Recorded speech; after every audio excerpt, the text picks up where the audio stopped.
गौतम बुद्ध के अनुयायी यदि स्नेह से कहीं बुलाते तो वे अवश्य जाते। फिर जब बुद्ध पहुंचते तो श्रोताओं की भरी भीड़ उमड़ पड़ती थी।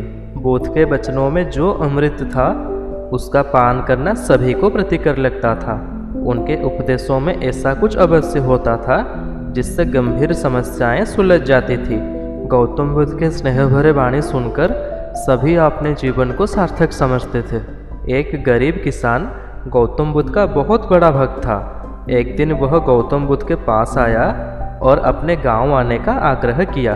बुद्ध उसके गांव पहुंचे तो सारा गांव उन्हें देखने वह सुनने के लिए उमड़ पड़े, किंतु वह किसान नहीं आया।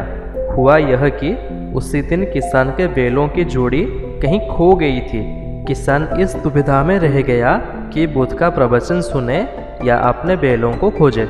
काफ़ी सोचने के बाद उसने अपने बैलों को खोजने का निर्णय लिया।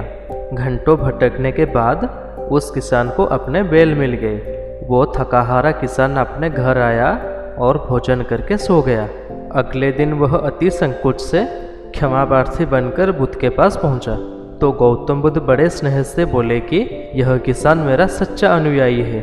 इसने उपदेश से अधिक महत्व अपने कर्म को दिया।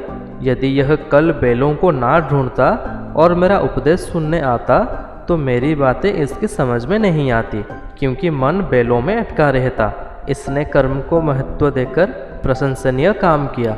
इस कहानी से हमें यह सीख मिलता है कि हम जहाँ जिस भूमिका में हो उसका ईमानदारी से निर्वाह करना चाहिए। यही सच्ची आध्यात्मिकता है, क्योंकि प्रत्येक धर्म कर्म को ही सर्वोपरि महत्व देता है।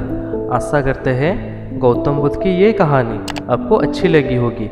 ऐसे ही और कहानियों को जानना चाहते हैं तो हमारे चैनल को जरूर सब्सक्राइब कीजिएगा।